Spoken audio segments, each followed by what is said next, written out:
Eco friendly প্রোডাকশনের বিশেষ নিবেদন বিক্রমজিৎ মিশ্রের ডাকিনী চক্র।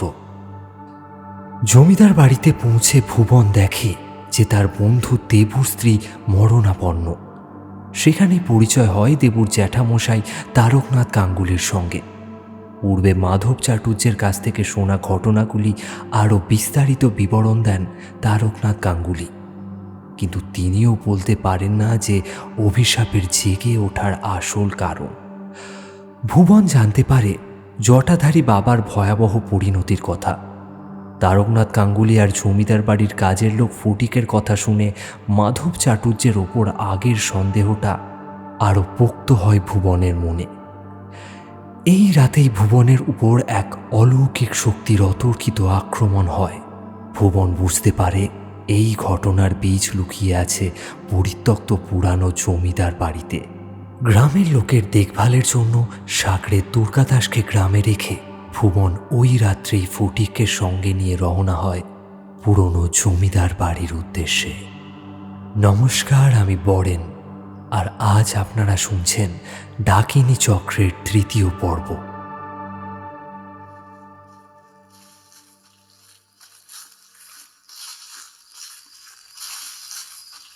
নির্জন গ্রামের রাস্তায় আমরা দুজন চুপিসারে হাঁটতে শুরু করলাম। চারদিক একেবারে শুনশান হয়ে গেছে। রাস্তায় একটা কুকুর অবধি চোখে পড়ছে না। ওরাও কি অভিশাপের ভয়ে গা ঢাকা দিয়েছে নাকি? দেখতে দেখতে আমরা গ্রাম ছাড়িয়ে ধান ক্ষেতের মধ্যে এসে পড়লাম। মেঘমুক্ত পরিষ্কার আকাশে চতুর্দশী চাঁদ চারদিকে একেবারে আলোর ঝর্ণা বইয়ে দিচ্ছে। বিস্তীর্ণ ধান ক্ষেতের মধ্যে মেঠো রাস্তা এঁকে মেঁকে চলে গেছে দিগন্তের দিকে। অনেক দূরে একটা জঙ্গলের রেখা দেখা যাচ্ছে। জ্যোৎস্নার আলোতে পথ হাঁটতে হাঁটতে ফটিক আঙুল তুলে দেখালো, ওই যে দূরে জঙ্গলটা দেখা যাচ্ছে, ওর ভেতরেই আছে পুরনো শালুইডিহি গ্রাম। আরও আধ ঘন্টা মতো লাগবে জমিদার বাড়িতে পৌঁছতে। সেদিকে তাকাতে খানিকটা দূরে গাছপালায় ঘেরা একটা উঁচু পাড় দেখতে পেয়ে জিজ্ঞেস করলাম, এই ফটিকদা, ওটা কি কোনো পুকুর নাকি গো? হ্যাঁ, ওটা ময়রা বাঁধ। ফটিক জানালো, ওই ময়রা বাঁধ দেবত্ব সূত্রে এখন চাটুর্যেদের সম্পত্তি। ওই বাঁধ ছাড়া আশেপাশের জমিগুলোও সব চাটুর্যেরাই পেয়েছে। প্রচুর মাছ হয়। তাছাড়া বাঁধের পাড়ে প্রচুর ফলের গাছ লাগানো আছে। সেগুলো থেকেও মোটা টাকা আয় হয় চাটুর্যেদের। বাঁধটা পেরিয়ে কিছুটা গেলেই তেলেনির খাল। খালের পাড়ে গ্রামের শ্মশানে জটাধারী বাবার আশ্রম। আশ্রমে অবশ্য এখন আর কেউ থাকে না, পরিত্যক্ত অবস্থায় পড়ে আছে। কথা বলতে বলতে আমরা বাঁধটার কাছাকাছি পৌঁছতেই হঠাৎ লক্ষ্য করলাম বাঁধের পাড় ধরে একটা ক্ষীণ আলোর বিন্দু দুলতে দুলতে এগিয়ে যাচ্ছে। ফটিককে ব্যাপারটা দেখাতেই ও ভয়ে আমার হাতটা জাপটে ধরল। ওর হাত থেকে লাঠিটা নিয়ে বললাম, আমার সন্দেহটা মিথ্যে হয়নি গো ফটিকদা। চলো দেখি, তোমাকে একটা মজা দেখাই। এই বলে দ্রুত পায়ে হাঁটতে শুরু করলাম। বাঁধের পাড়ে উঠে কিছুটা যেতে আলোর বিন্দুটা স্পষ্ট হয়ে উঠল। লণ্ঠন হাতে ধীর পায়ে হেঁটে যাচ্ছে কেউ। মনে হচ্ছে কোনো বয়স্ক মানুষই হবে। কাছাকাছি হতেই লোকটাকে চিনতে পারলাম। ও চাটুর্য মশাই, এত রাতে এই বাঁধের পাড়ে কি করছেন? আমার ডাক শুনে থমকে দাঁড়ালেন চাটুর্য মশাই। ততক্ষণে আমরা আরও এগিয়ে গিয়ে একেবারে মুখোমুখি দাঁড়িয়ে পড়েছি। ধরা পড়ে গিয়ে চাটুর্য মশাই থতমত খেয়ে বললেন, না, মানে আমবাগানটা দেখতে এসেছিলাম আর কি। এদিকে চোরের উপদ্রব আছে কিনা। বুড়ো মানুষ, রাত্রে ঘুম আসে না। তাই ভাবলাম একবার দেখেই আসি। বলেই চট করে নিজেকে সামলে নিলেন। তা তোমরা এত রাতে এদিকে কোথায় বেরিয়েছ? আমারও ওই একই ব্যাপার চাটুজ্যমশাই, ঘুম আসছিল না, তাই এই ফটিকদাকে বললাম চলো তোমাদের শ্মশানটা একটু ঘুরে আসি। যাক, ভালোই হলো বেরিয়ে, আপনার সঙ্গে দেখা হয়ে গেল। অন্ধকারেও চাটুজ্জে মশাইয়ের চোখ দুটো যেন দপ করে জ্বলে উঠল। জ্বলন্ত দৃষ্টিতে একবার ফটিকের দিকে তাকিয়ে নিয়ে তিনি বললেন, তা ভালোই করেছো বাবা, তোমরা তান্ত্রিক মানুষ, শ্মশানে তোমাদের কত কাজ থাকে। তবে খালের ওপারে যেও না যেন। বিকেলেই আমাদের রাখাল ভূষণ বলছিল জঙ্গলে নাকি আবার বাঘের উপদ্রব শুরু হয়েছে। বলেই একবার চারদিকটা দেখে নিয়ে বললেন, মন্ত্রের জোরে ভূত প্রেত বশ হলেও বাঘ কিন্তু পোষ মানে না। গুরুদেবের কৃপায় বাঘকে বশ করার মন্ত্রও শিখে নিয়েছি চাটুজ্যমশাই। যাই হোক, আপনি বরং ফিরেই যান, আমচোর এলে আমরাই তাকে সামলে নেব। কি বলো ফটিকদা? ফটিক কিছু বলার অবস্থায় ছিল না। বুঝতেই পারছি ও চাটুজ্জে মশাইকে ভয় পাচ্ছে। চাটুজ্জে মশাই লণ্ঠনের আলোটা উস্কে নিয়ে বললেন, সেই ভালো, আমি বরং ফিরেই যাই। বলেই ফটিকের দিকে তাকালেন। ওরে ফটিক, এর খেয়াল রাখিস, যতই হোক উনি আমাদের গায়ের অতিথি, দেখিস কোনো অসুবিধা যেন না হয়। ফটিক ভয়ে হাতখানেক পিছিয়ে গেল। কাঁপা কাঁপা গলায় বলল, আগে নিশ্চয়ই রাখবো। আমরা তাহলে আসি চাটুজ্যমশাই। বলেই বৃদ্ধ মাধব চাটুজ্জেকে বিদায় জানিয়ে আমি দ্রুত পায়ে বাঁধের পাড় ধরে শ্মশানের দিকে হাঁটতে শুরু করলাম। হাসির একটা ঢেউ পেটের মধ্যে ঘনিয়ে উঠেছিল, যে কোনো মুহূর্তে সেটা ফেটে বেরিয়ে আসতে পারে।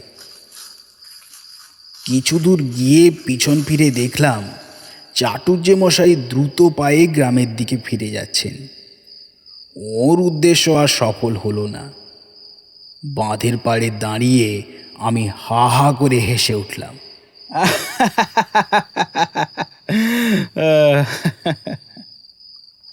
ফটিক অবাক হয়ে বলল, আপনি হাসছেন কেন ঠাকুর মশাই? হাসিরই তো ব্যাপার ফটিকদা, এত সহজে অপরাধী ধরা পড়ে যাবে সেটা তো বুঝতেই পারিনি। কিন্তু একটা ব্যাপার কিছুতেই মেলাতে পারছি না, চাটুজ্জে মশাই গাঙ্গুলিদের কুলপুরোহিত হয়েও এরকম শত্রুতা করলেন কেন? ওদের মধ্যে কি কোনো ঝগড়া আছে, তুমি জানো?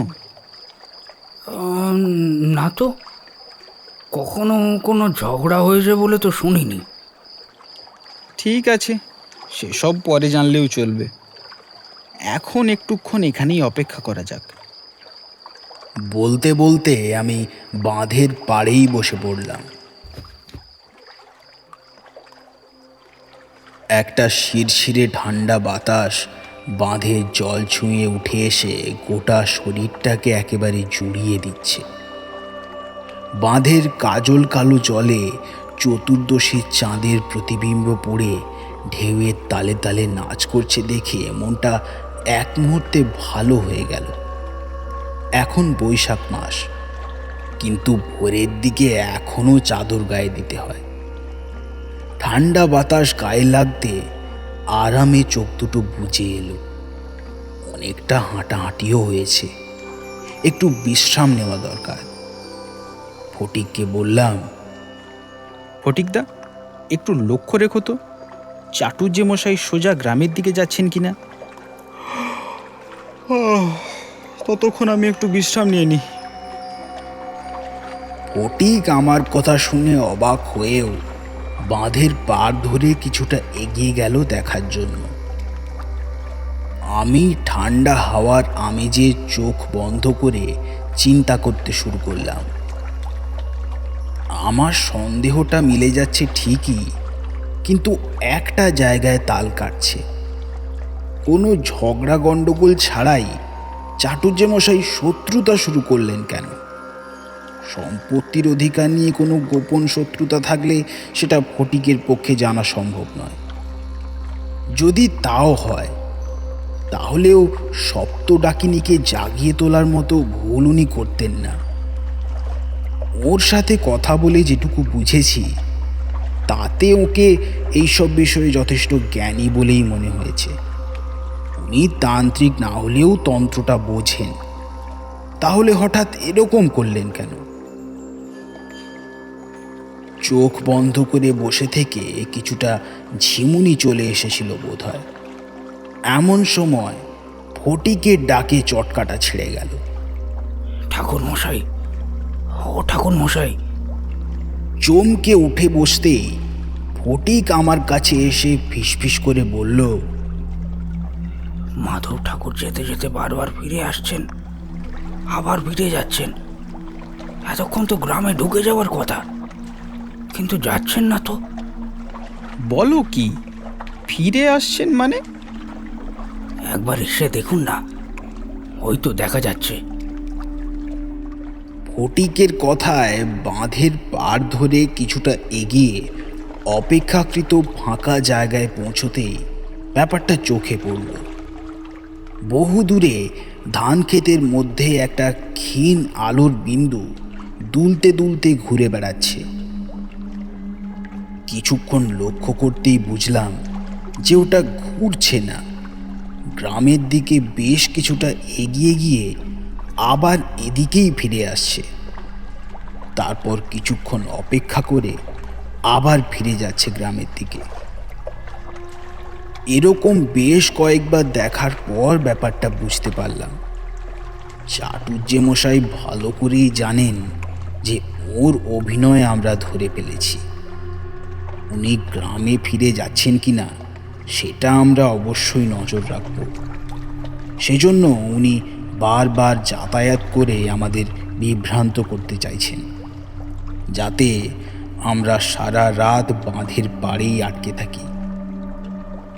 তাহলে কি পুঁথিগুলো আশ্রমেই কোথাও লুকিয়ে রাখা আছে? আমরা খাল পেরিয়ে জমিদার বাড়ির দিকে গেলেই উনি আবার ফিরে আসবেন? আমি হেসে ফেলতে গিয়েও নিজেকে সামলে নিলাম। চাটুজ্যেমশাই জানেনই না যে শয়তানি বুদ্ধিতে আমি ওর থেকেও এক কাঠি এগিয়ে থাকি। লণ্ঠনটাকে আরও খানিকটা উস্কে দিয়ে বাঁধের পাড়েই একটা বাবলা গাছের ডালে ঝুলিয়ে দিলাম, যাতে আলোটা দূর থেকেও স্পষ্ট দেখা যায়। ফটিক হাঁ করে আমার কাণ্ড দেখছিল। পিছন ফিরে শ্মশানের দিকে হাঁটতে হাঁটতে বললাম, বাকি পথটুকু জ্যোৎস্নার আলোতেই হেঁটে যেতে হবে ফটিকদা। লণ্ঠনটা চাটুজ্যেমশাইয়ের জন্যই তোলা থাক। ফটিক আমার পাশে হাঁটতে হাঁটতে বলল, হ্যাঁ, কিন্তু জঙ্গলে সাপকোপের ভয় আছে ঠাকুর মশাই। তার থেকে চলুন জটাধারী বাবার আশ্রমে একটু গড়িয়ে নেবেন। মাধব ঠাকুর এদিকে আর ফিরে আসবেন বলে তো মনে হয় না। ফটিক জানালো, জটাধারী বাবার মৃত্যুর পর আশ্রমটা পরিত্যক্ত হয়েই পড়ে আছে। এমনিতে এদিকে বড় কেউ একটা আসে না। অভিশাপের ভয়ে গ্রামের মানুষ এমনিতেই কাঁটা হয়ে আছে, কেই বা আসবে এদিকে। ফটিকের কথাটা আমার মনে ধরল। প্রমাণ লোপাট হয়ে যাওয়ার আশঙ্কা যখন আর নেই, তখন অন্ধকারে জঙ্গলে ঘুরে বেড়ানোর কি দরকার? একটু বিশ্রাম নিয়ে সকালে রওনা দিলেই হবে ক্ষণ। আশ্রমে জিনিসপত্র সব তেমনই আছে। ওখানেই খাটিয়া পেতে রাতটা কোনো মতে কাটিয়ে দিয়ে ভোরবেলায় জমিদার বাড়িতে গেলেই হলো।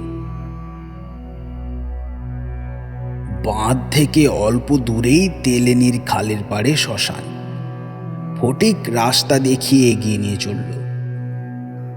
বাঁধের পাড় থেকে নেমে ধান ক্ষেতের মধ্যে দিয়ে কিছুটা গিয়েই খালটা পাওয়া গেল। খালের পাড়ে খেজুর এবং পলাশের ঝোপের মধ্যেই শ্মশান। চারদিকে পোড়ো কাঠকয়লা, আধপোড়া বাঁশের টুকরো এবং ভাঙা মাটির কলসি এদিক ওদিক ছড়িয়ে পড়ে আছে। শ্মশানের একপাশে কাঠা 10 জায়গা জুড়ে জটাধারী বাবার আশ্রম। তেমন বিরাট কিছু নয়, বাঁশের খুঁটি দেওয়া খোলা বারান্দাওয়ালা একটা মাটির চালাঘর। তার পাশেই আরেকটা ঝুপড়িতে শ্মশানকালীর মূর্তি। ফটিকের তো জায়গাটা হাতের তালুর মতো চেনা। মাটির ঘরটার দরজায় শিকল লাগানো ছিল। দরজা খুলে ভিতর থেকে একটা কুপি জ্বালিয়ে নিয়ে বেরিয়ে এলো ফটিক। খাটিয়া বা চাটাই কিছু থাকলে বারান্দাতেই পেতে দাও, বাইরে চমৎকার বাতাস। তাছাড়া বাইরেটাও নজর রাখতে হবে তো। আমার কথা শুনে ফটিক ঘরের ভেতর থেকে একটা বাঁশের খাটিয়া বার করে নিয়ে এলো। তারপর নিজে বারান্দায় একটা চাটাই পেতে বসে বলল, একটু গড়িয়ে নিন ঠাকুর মশাই, আমি ভোরবেলা আপনাকে ডেকে দেবো খন। ওর তাড়াহুড়ো দেখে বুঝলাম ওর নিজেরই বিশ্রাম নেওয়াটা খুব দরকার। সেটা স্বাভাবিক। আজ সারাদিন ও আমাদের জন্য যথেষ্ট পরিশ্রম করেছে। আমি খাটিয়ায় বসে বললাম, তুমিও একটু বিশ্রাম নিয়ে নাও ফটিকদা, সকাল থেকে অনেক খাটাখাটনি গেছে। বাইরের দিকে তাকিয়ে দেখি জ্যোৎস্নার আলোয় চারদিকে যেন রূপো ঝরে পড়ছে। উঠোনের বিরাট ঝাঁকড়া আম গাছটা থেকে একটা রাতচরা পাখি চেঁ চেঁ করে একবার কর্কশ শব্দে ডেকে উঠতে আশেপাশের আরও কয়েকটা গাছ থেকে হয়তো ওর সমগোত্রীয় পাখিরা একে একে ডেকে উঠে আগের পাখিটাকে ওদের উপস্থিতির কথা জানান দিল। কি বলতে চাইলো কে জানে। চাঁদের উজ্জ্বল আলোয় আশেপাশের বিরাট ঝুপসি গাছগুলোকে দেখে মনে হচ্ছে যেন একপাল দৈত্য দল বেঁধে দাঁড়িয়ে আছে শ্মশানের পবিত্রতা রক্ষা করার জন্য। গাছগুলোর ছায়ার সঙ্গে জ্যোৎস্নার আলো মিশে এক অপরূপ দৃশ্যের সৃষ্টি করেছে। শ্মশানে রাত কাটানোর অভিজ্ঞতা তো এই প্রথম নয়। এর আগেও কত শ্মশানে রাত কাটিয়েছি। এই পরিবেশ যেমন বীভৎস তেমনই মনোরম। এই অপরূপ সৌন্দর্যে আকৃষ্ট হয়েই তান্ত্রিক সাধকেরা ঘর সংসার ছেড়ে শ্মশানে তাদের ডেরা বানায়। এই বীভৎস সৌন্দর্যের প্রেমে পড়লে সাধক সব কিছু ভুলে বিভাগী হয়ে যায়। শ্মশানের এই অপরূপ সৌন্দর্যের দিকে তাকিয়ে মনের মধ্যে কত কথা জেগে উঠেছিল জানি না। এমন সময় হঠাৎ দূরে কোথাও একপাল শেয়াল কেঁদে উঠতে আমার চিন্তার সূত্র ছিন্ন হলো। ফটিককে জিজ্ঞাসা করলাম, এদিকে সত্যি বাঘটা গাছে নাকি গো ফটিকদা? ফটিক চাটাইয়ের ওপর কাত হয়ে শুয়ে পড়েছিল। মাথাটা তুলে বলল, এই জঙ্গলে বাঘ নেই, তবে পাশেই হাকিমপুরের জঙ্গলে আছে। ওখান থেকেই মাঝে মধ্যে এদিকে এসে পড়ে। বাহ, দারুণ সুখবর।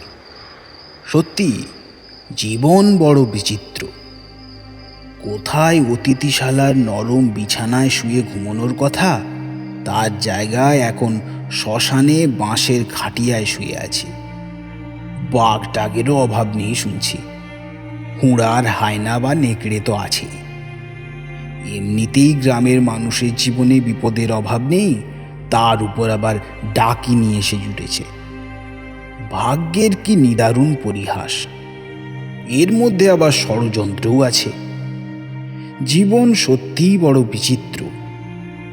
আর এত বৈচিত্র্যময় বলেই জীবন এত সুন্দর। কিছুক্ষণের মধ্যে ফটিকের নাক ডাকা শুরু হলো। আশ্চর্য মানুষ তো, ওকে কি মশাতেও কামড়ায় না?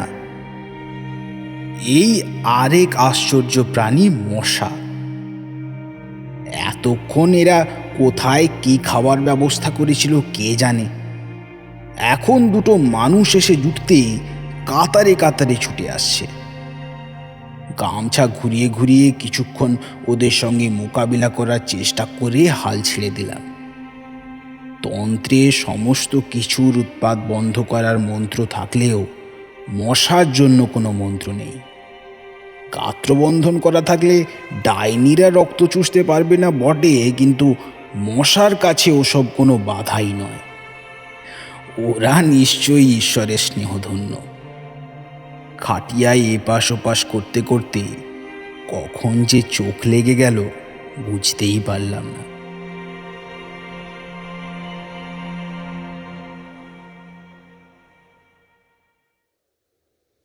কতক্ষণ ঘুমিয়েছিলাম জানি না, হঠাৎ দারুণ একটা অস্বস্তিতে ঘুমটা ভেঙে গেল। শ্মশানের দিক থেকে সনসন শব্দে একটা ঝোড়ো বাতাস ছুটে আসছে। ঝড় উঠেছে নাকি? ঘুম চোখেই বুঝতে পারলাম আমার খাটিয়ার চারদিকে কে বা কারা এসে যেন উপস্থিত হয়েছে। ধীরে ধীরে চোখ খুলতে আতঙ্কে শিউরে উঠলাম। খাটিয়ার চারপাশে ওরা কারা বসে আছে? দেখি কয়েকটি নারী মূর্তি আমার খাটিয়ার চারপাশে বসে। বারান্দার ছায়া ছায়া অন্ধকারে ওদের মুখ স্পষ্ট বোঝা না গেলেও ওদের অবয়ব দেখেই বোঝা যাচ্ছে ওরা মহিলা। খাটিয়ার চারপাশে ঘিরে বসে ওরা স্থির দৃষ্টিতে আমার দিকেই তাকিয়ে আছে। সংখ্যায় ওরা 7 জন। আমার গাত্রবন্ধন করা আছে, ওরা আমার কোনো ক্ষতি করতে পারবে না। কিন্তু ফটিক ধড়মড় করে উঠে বসতেই নারী মূর্তিগুলো হঠাৎ অদৃশ্য হয়ে গেল। দমকা বাতাসের ঝাপটায় যেরকম ধুলো উড়ে যায়, ঠিক সেইভাবে প্রবল বাতাসের ঝাপটা ওদের যেন উড়িয়ে নিয়ে গেল। ভীষণ আতঙ্কে দরদর করে ঘামতে শুরু করেছিলাম। ডাইনিদের ভয় আমি পাই না, কিন্তু ঘুম থেকে উঠেই ওরকম একটা দৃশ্য দেখলে আত্মারাম খাঁচা ছাড়া হওয়ার উপক্রম হওয়াটাই স্বাভাবিক। গায়ে চিমটি কেটে দেখলাম জেগেই আছি। অবশ্য ব্যাপারটা স্বপ্নে দেখলেও একই অবস্থাই হতো। উফ, কি ভয়ঙ্কর! তাড়াতাড়ি খাটিয়া থেকে নেমে মেঝেতে শুয়ে থাকা ফটিকের দিকে তাকালাম। না, ওর কিছু হয়নি। পরম নিশ্চিন্তে নাক ডাকিয়ে ঘুমোচ্ছে। ওকে দেখে ধরে যেন প্রাণ ফিরে এলো আমার। না, আর ঘুম ধরবে না। বারান্দা থেকে নেমে আশ্রমের উঠোনে এসে দাঁড়ালাম। আকাশে মেঘ জমে থাকায় জ্যোৎস্নার আলো ঢাকা পড়ে গেছে। ছায়া ছায়া অন্ধকারে আরো খোলতাই হয়ে উঠেছে শ্মশানের পরিবেশ। রাত শেষ হয়ে এলো প্রায়। সেই ঝোড়ো বাতাসটা যেমন হঠাৎ করে শুরু হয়েছিল তেমন হঠাৎ করেই বন্ধ হয়ে গেল। ভোরের স্নিগ্ধ আলো ধীরে ধীরে ফুটে উঠছে জঙ্গলের মধ্যে। বড় মনোরম সে পরিবেশ। আর দেরি করে লাভ নেই, এবার বেরিয়ে পড়া উচিত। ফটিককে ঘুম থেকে তুলে শ্মশানের মধ্যে আঁতি পাঁতি করে খুঁজে দেখলাম, কিন্তু কোথাও পুঁথিগুলোর কোনো খোঁজ পাওয়া গেল না। তার মানে ওগুলো জমিদার বাড়িতেই কোথাও আছে। অগত্যা তেলেনির খালে প্রাতকৃত্য ও স্নান সেরে আমরা বেরিয়ে পড়লাম। খাল পেরিয়ে জঙ্গলের রাস্তা দিয়ে জমিদার বাড়ির উদ্দেশ্যে যখন রওনা হলাম, তখন গাছে গাছে ভোরের পাখিদের কলরব শুরু হয়ে গেছে।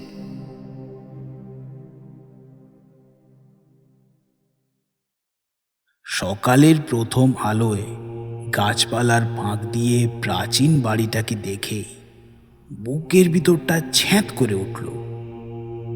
এই সেই অভিশপ্ত জমিদার বাড়ি। বিশাল তেতলা বাড়িটা জঙ্গলের মধ্যে এমনভাবে ঢাকা পড়ে গেছে যে কেউ দেখিয়ে না দিলে হঠাৎ এসে খুঁজে পাওয়া সম্ভবই হতো না। জঙ্গলের পথে হেঁটে আসার সময় ফটিক রাস্তার এদিক ওদিক ছোট বড় নানা আকারের ঢিবি দেখিয়ে বলেছিল বটে যে ওগুলো নাকি গ্রামের ধ্বংসাবশেষ, কিন্তু সত্যি বলতে কি সেগুলো ঝোপ জঙ্গলে এমনভাবে ঢাকা পড়ে গেছে যে বিশ্বাসই হতে চায় না ওখানে কোনোদিন গ্রামের অস্তিত্ব ছিল। চলতে চলতে গাছপালার ফাঁক দিয়ে যেন হঠাৎ করে জমিদার বাড়িটা চোখের সামনে ভেসে উঠল। ফটিক হাতের লাঠিটা উঁচিয়ে বাড়িটার দিকে দেখিয়ে বলল, ওই যে দেখুন, ওইটাই হলো আদি জমিদার বাড়ি। বাড়িটা চোখে পড়তেই আমার হাঁটার গতি বেড়ে গেল। ঝোপঝাড় ভেঙে সিংহদ্বারের কাছে পৌঁছে আমি বিস্ময়ে অভিভূত হয়ে দাঁড়িয়ে পড়লাম। মূল তোরণের মাথাটা, মানে যেখানে নহবত বসত, সেটা কবেই ভেঙে পড়েছে। কারুকার্য করা থাম দুটোরও এখন একেবারেই জরাজীর্ণ অবস্থা। এমন একখানা ঐতিহাসিক জায়গা রক্ষণাবেক্ষণের অভাবে কালের গর্ভে চিরতরে বিলীন হয়ে যেতে বসেছে দেখে মনটা খারাপ হয়ে গেল। সিংহদ্বারের দুপাশে দুটি পাথরের সিংহ ফোকলা মুখে হাঁ করে দাঁড়িয়ে আছে। ওরাই পাহারাদার। আমি অবাক হয়ে বাড়িটার দিকে তাকালাম। স্থাপত্যকলার অদ্ভুত নিদর্শন বটে বাড়িটা। দেখে সত্যিই মুগ্ধ হতে হয়। প্রায় 200 বছরের পুরনো জমিদার বাড়িটা। চুন, সুরকি আর পোড়া মাটির টালি দিয়ে গাঁথা বাড়িটা জরাজীর্ণ হয়ে পড়লেও কোনো অলৌকিক মন্ত্র বলে এখনো মাথা উঁচু করে দাঁড়িয়ে আছে। সামনের দিকে কিছুটা ভালো অবস্থা হলেও আশেপাশের কোথাও দেওয়ালের একটুও পলেস্তারা বাকি নেই। চারদিকে দেওয়ালে পুরু শ্যাওলার আস্তরণ পড়ে এমন একটা ক্যামোফ্লাজ তৈরি হয়ে গেছে যে জঙ্গলের মধ্যে হঠাৎ করে বাড়িটা চোখেই পড়বে না। দেওয়ালে এখানে ওখানে বট অশ্বত্থের চারা গজিয়ে বাড়িটাকেও একটা ছোটোখাটো জঙ্গলে পরিণত করেছে। কিন্তু অদ্ভুতভাবে বাড়িটার সামনের দিকটায় কোনো বিকৃতিই ঘটেনি। টেরাকোটা এবং চুনের তৈরি অসাধারণ সব নকশাগুলো আজও প্রায় অবিকৃতভাবে টিকে আছে দেখে ভারী অবাক হলাম। কালের প্রবাহ সমস্ত বাড়িটার উপর দিয়ে সমানভাবে বয়ে গেলেও বাড়িটার সামনের অংশটায় তার প্রভাব এতটুকুও পড়েনি। ফটিক লাঠির ঘায়ে ঝোপঝাড় সরিয়ে রাস্তা বানিয়ে এগোতে এগোতে বলল, আসুন, ওই পাশের কাছারি বাড়ি আর মন্দিরটা আগে দেখে নিন। জমিদার বাড়ির সিংহদ্বার দিয়ে ঢুকে ডান হাতেই কাছারি বাড়ি, আর তারও কিছুটা ডান দিকে গাঙ্গুলিদের কুলদেবতা নৃসিংহদেবের মন্দির। প্রথমে মন্দিরে যাওয়াই স্থির করলাম। নৃসিংহদেবের আশীর্বাদ নিয়েই আমরা বাকি কাজকর্ম শুরু করব। কাছারি বাড়িটা ডান হাতে রেখে আমরা ঝোপঝাড় ঠেলে মন্দিরের দিকেই এগিয়ে গেলাম। মন্দিরটি আগাগোড়াই মাকড়া পাথর দিয়ে তৈরি, সেজন্যই হয়তো বাকি সব কিছু ধ্বংসস্তূপে পরিণত হলেও মন্দিরটি এখনও যথাযথভাবে টিকে আছে। মন্দিরের ভেতরে উঁকি দিয়ে দেখলাম সেটা খালি, কোনো বিগ্রহ বা অন্য কিছুই আর নেই। থাকার কথাও নয় অবশ্য, সবই তো জমিদার মাধব নারায়ণের আমলেই স্থানান্তরিত করা হয়েছে। শূন্য মন্দিরের চৌকাঠে নৃসিংহদেবের উদ্দেশ্যে প্রণাম জানিয়ে আমি বাইরে দাওয়ার উপরেই বসে পড়লাম। আচ্ছা ফটিকদা, জটাধারী বাবা এখানে কোথায় তার ডেরা বানিয়েছিলেন? কাছারি বাড়িতে। উনি কখনো এই মন্দিরের ধারে কাছে আসতেন না। চলো তাহলে কাছারি বাড়িটাই একবার দেখা যাক। তারপর তোমাকেও তো আবার গ্রামে ফিরতে হবে। আপনি একা এখানে থাকবেন? এখানে তো কিছুই নেই। আপনার খাওয়া দাওয়ার ব্যবস্থা করতে হবে তো। তুমি ফিরে গিয়ে গাঙ্গুলি মশাইকে সমস্ত কথা জানাবে। ওকে বলবে হঠাৎ জরুরি প্রয়োজনে আমাকে এখানে চলে আসতে হয়েছে। তারপর তুমি আমার জন্য কিছু শুকনো খাবার নিয়ে আবার এখানে ফিরে আসবে, কেমন? রাত্রে এখানেই থাকতে হবে নাকি? আতঙ্কে ফটিকের চোখ বড় বড় হয়ে উঠল। না না না না না, তোমাকে থাকতে হবে না। তুমি আমাকে খাবার দিয়ে আবার গ্রামে ফিরে যাবে। কথা বলতে বলতে আমরা কাছারি বাড়ির সামনে এসে পৌঁছলাম। বিরাট লম্বা ব্যারাকের মতো একটা বাড়ি। এখানেই নায়েব গোমস্তারা বসে জমিদারির হিসাবপত্র দেখাশোনা করত। বেশিরভাগই ধ্বংসস্তূপ, তবে একটা অংশ এখনো কোনো মতে টিকে আছে। সেদিকে এগোতে এগোতে ফটিক জানালো ওখানেই নাকি জমিদার মাধব নারায়ণের গদি ছিল। জটাধারী বাবাও ওখানেই তার আসন পেতে সাধনা করতেন। দেওয়ালের পলেস্তারা খসে গিয়ে ভাঙা বাড়িটার কঙ্কাল বেরিয়ে পড়েছে। চারদিকে ভাঙাচোরা ইটের স্তূপ, পা ফেলে হাঁটাচলা করাই দায়। কোনো মতে সেসব পেরিয়ে আমরা একটা বড় ঘরের মধ্যে ঢুকে পড়লাম। ঘরটা একেবারেই খালি। জানালা দরজা যা কিছু ছিল তা সবই এখন উইয়ের পেটে চলে গেছে। তেমন কিছুই আর পড়ে নেই। ওই যে ওইখানটাতে জটাধারী বাবা আসন পেতেছিলেন। ঘরটার বাঁ দিকের কোণের দেওয়ালে টাঙানো লাল রঙের একটা কাপড়ের দিকে ফটিক আঙুল তুলে দেখালো। এই যে এই দিকে আসুন, আসুন এই দিকটা। কাছে গিয়ে কাপড়টা সরিয়ে দেখলাম মেঝের ভাঙাচোরা ইট দিয়ে একটা বেদি মতো বানানো হয়েছে। তার ঠিক উপরেই দেওয়ালে ইটের টুকরো দিয়ে ঘষে বানানো হয়েছে একটা চক্র। চক্রটার ভিতরে একটা কুণ্ডলি পাকানো সাপের প্রতিকৃতি আঁকা। তার চারপাশে দেবনাগরীতে কিছু লেখা রয়েছে। বেশিরভাগ লেখাই মুছে গেছে, তবে ভালো করে দেখে কয়েকটা শব্দ পড়তে পারলাম। শম ঊর্জ সৌমি ভৌমি ধি প্রাক মধ্যা। সপ্তগ্রহের জ্যোতিষীদের নাম এখানে লেখা কেন? জটাধারী বাবা এসব নাম লিখে রেখেছেন কেন? মহর্ষি গর্গ, শাণ্ডিল্য বা চ্যাবনের সংহিতা বা জ্যোতিষসূত্রের সারাবলিতে এইসব নাম পাওয়া যায়। কিন্তু জটাধারী বাবা তো জ্যোতিষ ছিলেন না। ওনার এসব নাম লিখে রাখা খুবই অস্বাভাবিক বলে মনে হয়েছিল আমার। সাপটার মাথার কাছে কয়েকটা চিহ্ন এবং সংখ্যাও আঁকা হয়েছে, কিন্তু সেসব আর পড়া গেল না। আরও নানান জিনিসপত্র পাওয়া গেল। বেশিরভাগই পূজার সরঞ্জাম, চন্দন পিঁড়ি, কোষাকুষি, ফুলের সাজি, জলশঙ্খ ইত্যাদি। কিন্তু ঘরটার চারদিকে তন্ন তন্ন করে খুঁজেও পুঁথিগুলোর কোনো হদিশ পাওয়া গেল না। তাহলে কি আগেই ওগুলো সরিয়ে রাখা হয়েছে? কিন্তু তাহলে কাল রাত্রে চাটুজ্জে মশাই ওরকম করছিলেন কেন? পুঁথিগুলো খুঁজে না পাওয়া গেলে এখানে আসাটাই বেকার হয়ে যাবে। রহস্যের সমাধান আর হবে না। আচ্ছা ফটিকদা, এই বেদির ওপর কোনো মূর্তি ছিল কি? ফটিক ভ্রু কুঁচকে একটুক্ষণ চিন্তা করে বলল, বেদিটাই তো ছিল না ঠাকুর মশাই। আমি শেষবার যখন এসেছিলাম তখনও তো ওটা দেখিনি।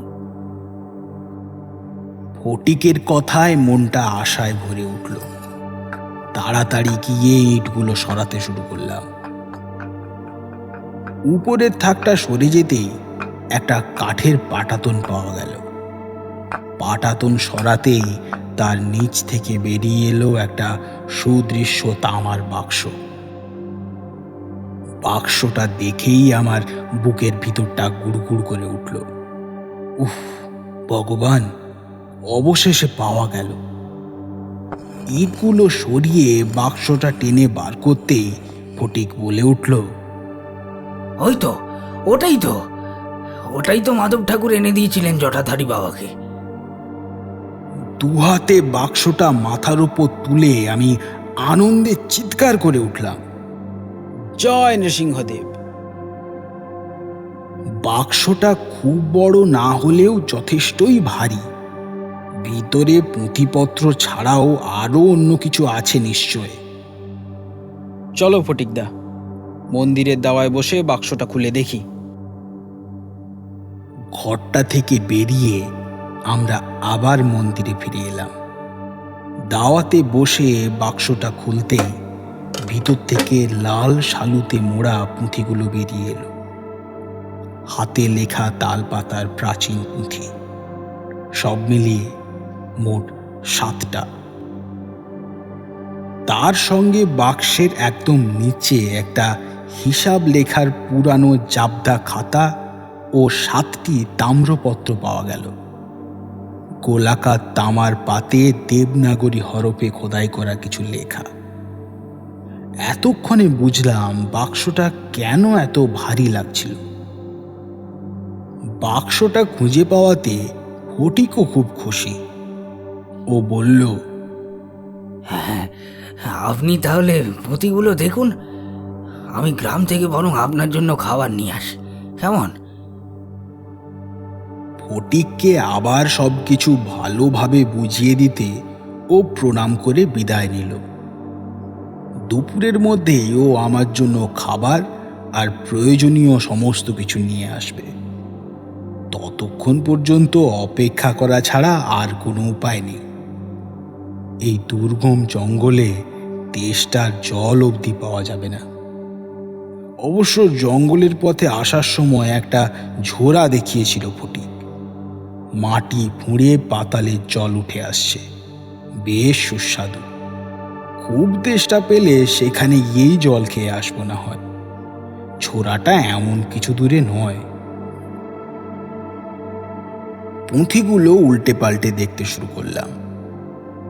ঘণ্টাখানেক ঘাঁটাঘাঁটি করে দেখলাম পুঁথিগুলোতে অপতন্ত্রের নানা ক্রিয়াকাণ্ডের উল্লেখ থাকলেও ডাকিনী চক্রের ব্যাপারে কিছু নেই।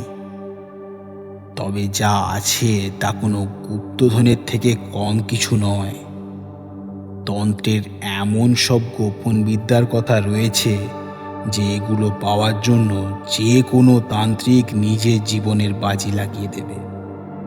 তাম্রপত্রগুলোতে বিশেষ কিছু পাওয়া গেল না। ওগুলোতে নানা তান্ত্রিক যন্ত্রের নকশা এবং বীজ মন্ত্র খোদাই করা হয়েছে। হতাশ হয়ে ওগুলোকে বাক্সের মধ্যে ঢুকিয়ে জাবদা খাতাটাকে নিয়ে পড়লাম, দেখি এর মধ্যে কিছু পাওয়া যায় কিনা। লাল কাপড়ে বাঁধানো খাতাটা বেশ ভারী। পাকানো চামড়ার দড়ি দিয়ে বাঁধা খাতাটা খুলে পড়তে শুরু করলাম। খাতার মধ্যে লেখকের কোনো নামোল্লেখ নেই। একদম প্রথম দিকের কয়েকটা পাতায় বিভিন্ন লেনদেনের হিসেব লেখা হলেও লেখক এরপর খাতাটাকে দিনলিপি হিসেবে ব্যবহার করেছেন। লেখা শুরুর তারিখ দেখে আমার চোখ কপালে উঠল।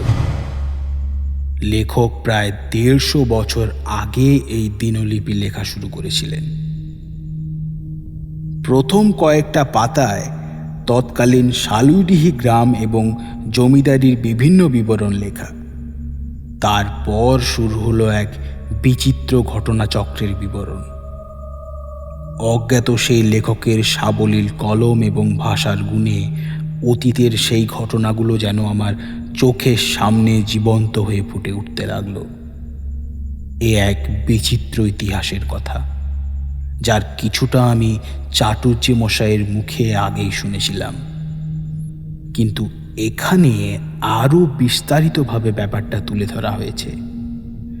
একাগ্রভাবে পড়তে পড়তে সেই অতীতের মধ্যেই ডুবে গিয়েছিলাম। কোনো বাহ্য জ্ঞান ছিল না। এমন সময় গম্ভীর কণ্ঠে কেউ বলে উঠল, তুমি যা খুঁজছো তা ওখানে পাবে না বাবা।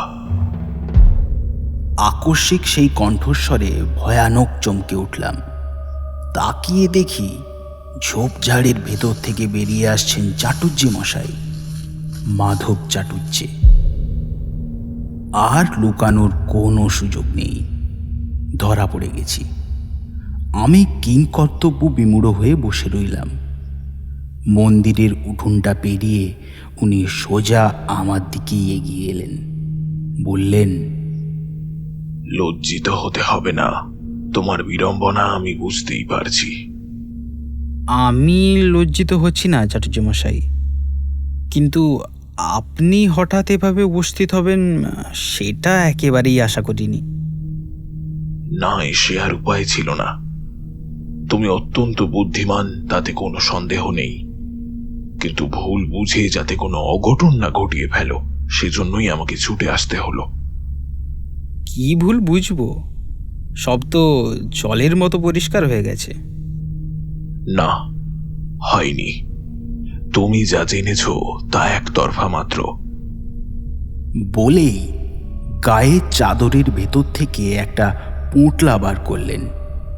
পোঁটলাটা খুলে লাল কাপড়ে বাঁধানো আরেকটা খাতা বের করে বললেন, এই হলো দ্বিতীয় পর্ব, এতেই রহস্যের বাকিটা পাওয়া যাবে। নাও পড়ে দেখো। আমি তীক্ষ্ণ দৃষ্টিতে চাটুজ্জে মশাইয়ের দিকে দেখছিলাম। উনি গায়ে পড়ে আমাকে সাহায্য করতে চাইছেন কেন? ব্যাপারখানা কি? খাতাটা নিয়ে একপাশে নামিয়ে বললাম, এটা এখন থাক, আমি পরেই পড়ে নেব না হয়। এখন আপনি নিজের মুখে বাকি ব্যাপারটা খুলে বলুন। চাটুজ্জে মশাই একটুক্ষণ চুপ করে থেকে বললেন, আমি নির্দোষ, এ কথা বললে মিথ্যা বলা হবে। তবে আত্মরক্ষার জন্য আক্রমণ করার বিধান শাস্ত্রেই দেওয়া আছে। আশা করি তুমি সে কথা অস্বীকার করবে না। আমি শুধুমাত্র নিজের ঘরটুকু বাঁচাতে চেয়েছি। অভিশাপ তো গাঙ্গুলি বংশে লেগেছে চাটুজ্জে মশাই, এতে আপনার আত্মরক্ষার প্রয়োজন পড়ল কেন? সে অনেক কথা বাবা, তাহলে পুরো ব্যাপারটাই খুলে বলতে হয়। তার থেকে তুমি খাতাটা থেকেই পড়ে নিতে পারো। বলে সোজা আমার চোখের দিকে তাকিয়ে বললেন, আমার বিশ্বাসযোগ্যতা না থাকলেও এই প্রাচীন খাতাটার কিন্তু সেটা আছে। এইবার সত্যি লজ্জিত হয়ে বললাম, না না না না না, আপনিই বলুন। তবে দয়া করে আর কোনো কিছু গোপন করবেন না, আমি সম্পূর্ণ ব্যাপারটাই জানতে চাই। হ্যাঁ, তুমি আমার কাছে জমিদার মাধব নারায়ণের কাহিনী শুনেছ, কিন্তু কিছু ব্যাপার আমি ইচ্ছে করেই এড়িয়ে গিয়েছিলাম। সত্যি বলতে কি, তোমাকে আমার তেমন উপযুক্ত বলে মনে হয়নি। ভেবেছিলাম তুমি এলেবেলে কেউ হবে, ডাইনিদের পাল্লায় পড়ে হয় পালিয়ে যাবে, না হলে জটাধারী বাবার মতো মারা পড়বে।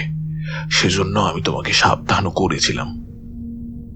যাই হোক, বলছি শোনো। চাটুজ্জে মশাই বলতে শুরু করলেন,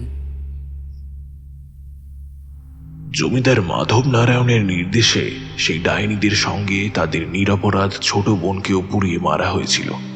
গ্রাম শুদ্ধ লোকের সামনে ওই কাছারি বাড়ির উঠোনেই অনুষ্ঠিত হয়েছিল সেই নারকীয় হত্যাকাণ্ড। তারপর ওদের দেহাবশেষ নিয়ে বাক্সবন্দি করে কাছারি বাড়ির পিছনের ওই বড় ইদারাটার মধ্যে পুঁতে দেওয়া হয়েছিল। ডাইনিদের প্রতি ঘৃণা আর রাগের জন্যই কেউ খেয়ালি করেনি কত বড় একটা অন্যায় ঘটে গেছে। যখন হুঁশ ফিরল তখন অনেক দেরি হয়ে গেছে। ডাইনিদের অভিশাপ মহামারীর মতো সমস্ত গ্রামটাকে ধ্বংস করতে শুরু করেছিল। দলে দলে লোকে প্রাণ বাঁচানোর জন্য গ্রাম ছেড়ে পালিয়ে যাচ্ছিল। সেই সময় কামরূপ কামাখ্যা থেকে তান্ত্রিক প্রভাকর বর্মা এসে সেই ভীষণ সংকটের প্রতিকার করেন। তবুও চিরস্থায়ী প্রতিকার কিছু করা যায়নি, কারণ ডাইনিদের অভিশাপের থেকেও বেশি শক্তিশালী ছিল ওই নির্দোষ ছোট বোনের অভিশাপ। প্রভাকর বর্মা ভালো করেই জানতেন যে মন্ত্রশক্তির সাহায্যে ডাইনিদের শক্তিকে নিয়ন্ত্রণ করা গেলেও ওই ব্রহ্মসাপের কোনো প্রতিকার করা কখনোই সম্ভব নয়। ওই হতভাগিনী স্বয়ং নৃসিংহদেবের শপথ নিয়ে বলেছিল সে নির্দোষ, কিন্তু কেউ তার কথা গ্রাহ্য করেনি।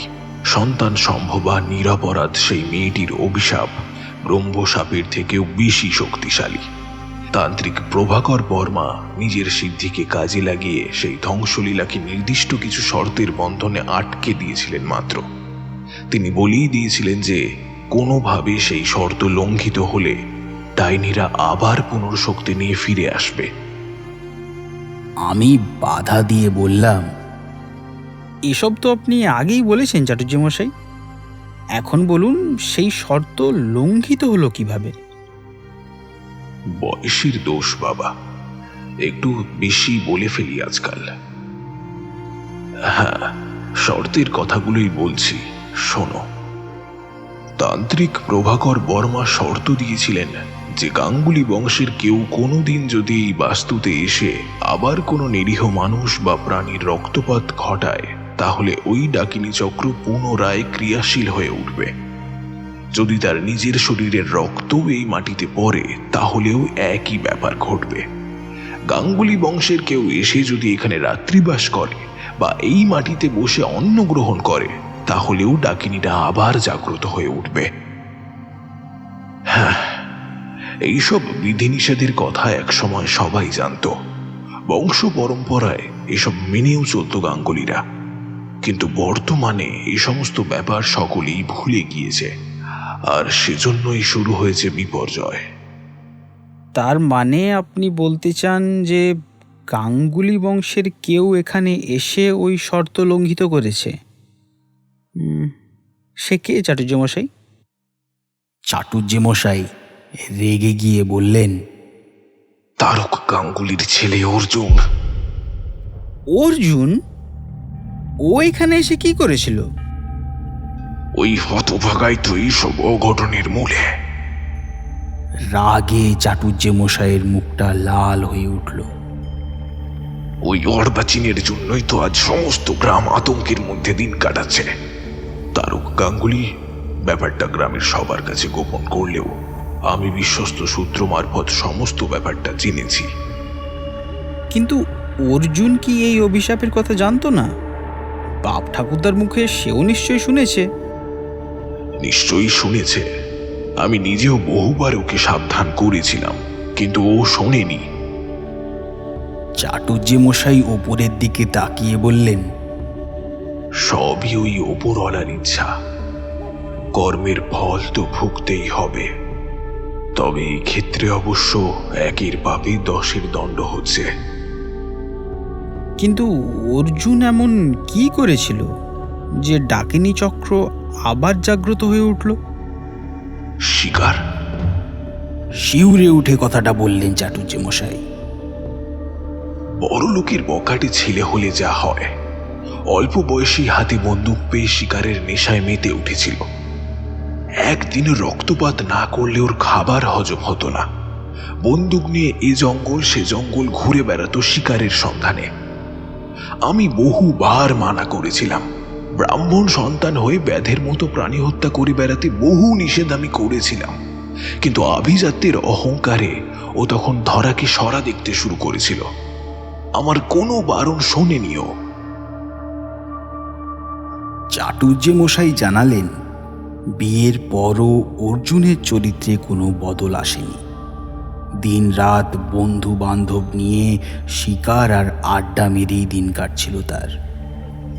এই জঙ্গলে তেমন কোনো বন্যপ্রাণী পাওয়া যায় না। পাশেই হাকিমপুরের জঙ্গল থেকে মাঝে মধ্যে দু একটা হরিণ বা বুনো শুয়োর ছিটকে চলে আসে, কিন্তু তাদের খোঁজ পাওয়ার আগেই তারা আবার ফিরে চলে যায়। গত বছর অগ্রহায়ণ মাসে হঠাৎ একপাল বুনো শুয়োর এসে এই জঙ্গলে ঘাঁটি গেড়েছিল। তখন মাঠে ধান কাটার সময় চলছে। খালের উপরে চাষিদের জমিতে প্রচুর শাকসবজিও চাষ হচ্ছে। অপুরান খাবারের সন্ধান পেয়ে বুনো শুয়োরের দল প্রতিদিন খাল পেরিয়ে সবজির খেতে হানা দিতে শুরু করলো। গ্রামের চাষিদের মুখে বুনো শুয়োরের খবর জানতে পেরে দলবল জুটিয়ে শিকারের জন্য তৈরি হতে শুরু করলো অর্জুন।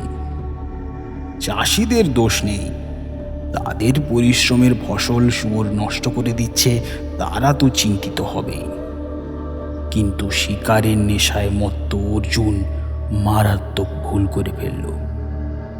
দলবল নিয়ে ডেরা করল এই জমিদার বাড়িতেই।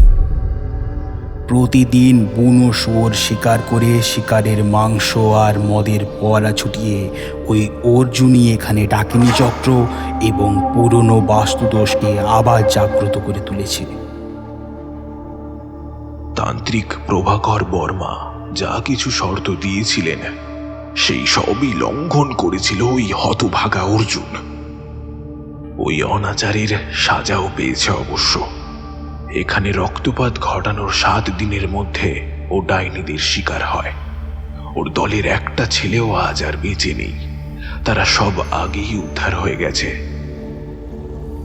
চাটুর্যে মশাইয়ের কথাগুলো হয়তো মিথ্যে নয়। অর্জুনকে দেখতে গিয়ে ওর ঘরের দেওয়ালে টাঙানো দোনলা বন্দুকটা আমার চোখে পড়েছিল। ভেবেছিলাম জমিদার বাড়ি অস্ত্রশস্ত্র থাকাটাই স্বাভাবিক।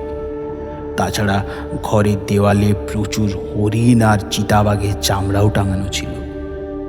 ব্যাপারটা মিথ্যে নাও হতে পারে। চাটুর্যে মশাইকে বললাম, তার মানে অর্জুনের ভুলে ডাকিনী চক্র আবার জাগ্রত হয়ে উঠেছে। কিন্তু তাহলে আপনি জটাধারী বাবাকে এখানে কোন সাধনা করার জন্য উৎসাহিত করেছিলেন? ওই বেঈমানটার কথা আর বলো না। ওকে একটা ভালো কাজের জন্য সমস্ত কিছু শেখালাম, কিন্তু ও আমার সঙ্গেই বেঈমানি করলো। কি শিখিয়েছিলেন ওকে? ডাকিনী বিদ্যা? হ্যাঁ, অপতন্ত্রের শ্রেষ্ঠ বিদ্যা শিখিয়েছিলাম ওকে, কিন্তু ও ডাকিনীদের নিজের বশীভূত করে সিদ্ধাই পেতে চেয়েছিল। সিদ্ধাই পেতে চেয়েছিলেন মানে? কাছারি বাড়ির পিছনের ইদারাটা ঘুরে ডাকিনীদের অস্থি কঙ্কাল বার করে এনেছিল সেই জটাধারী। ও সপ্তমুণ্ডের চক্র বানিয়ে ডাকিনীদের বশীভূত করে ওদের শক্তিতে বলীয়ান হতে চেয়েছিল, কিন্তু শতাব্দী প্রাচীন সেই হাড়গোড়ের মধ্যে থেকে কোনগুলি ডাকিনীদের তা শনাক্ত করতে পারেনি। আমি ওকে বহুবার সাবধান করেছিলাম এই রকম বিপজ্জনক কাজ না করতে, কিন্তু ও একটা কথাও শোনেনি। কিন্তু ওদের কি দাহ সংস্কার করা হয়নি? মৃতদেহ সৎকার করাই তো নিয়ম। না, সম্পূর্ণ দাহ সংস্কার করা হয়নি। লোকলজ্জার ভয়ে তাদের আত্মীয়রা কেউ লাশ নিতে চায়নি। আধপোড়া লাশগুলো বাক্সবন্দি হয়ে কাছারি বাড়ির পিছনে ইদারাটার মধ্যেই পুঁতে দেওয়া হয়েছিল। উনি আরও জানালেন, তান্ত্রিক প্রভাকর বর্মা ডাকিনীদের দেহাবশেষ নিয়ে তান্ত্রিক মতে কিছু প্রয়োগ করতে চেয়েছিলেন, কিন্তু ততদিনে লাশগুলো পচে গলে একাকার হয়ে গেছে। আলাদা করে ডাইনিদের লাশ চেনার কোনো উপায় ছিল না, না হলে স্থায়ী কোনো প্রতিকার করা সম্ভব হতো হয়তো। জটাধারী বাবাও সেই চেষ্টাই করেছিলেন, কিন্তু পেরে ওঠেননি। তারপর হঠাৎ একদিন পাগল হয়ে আত্মহত্যা করলেন। চাটুর্যে মশাই দুহাতে মুখ চাপা দিয়ে ডুকরে উঠলেন। এত করেও শেষ রক্ষা করতে পারলাম না। ওই ডাকিনীদের মোকাবিলা করার মতো বিদ্যা আমার জানা নেই। এইবার আমার মাথাটা ঘুরতে শুরু করলো। ঘটনাচক্র যেভাবে বিপরীত মুখে ঘুরতে শুরু করেছে তাতে মাথার দোষ দেওয়া যায় না। সবই বুঝলাম চাটুজ্যমশাই, কিন্তু একটা ব্যাপার কিছুতেই মেলাতে পারছি না।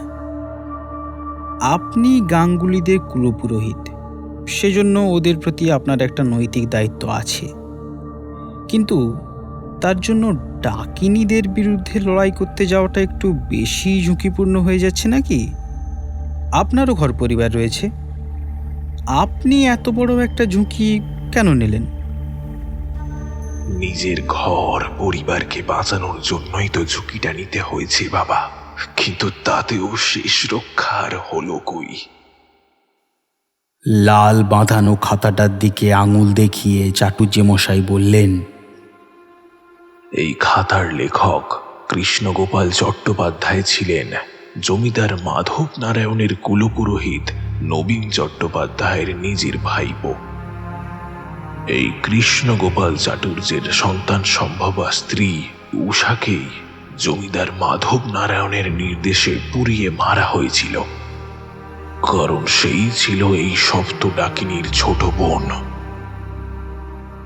আমার হাঁ হয়ে ওঠা মুখের দিকে তাকিয়ে চাটুজ্যমশাই বললেন, সব থেকে আশ্চর্যের বিষয় কি জানো? এই কৃষ্ণগোপালের ভাই রামকমল ছিলেন আমারই ঊর্ধ্বতন পূর্বপুরুষ।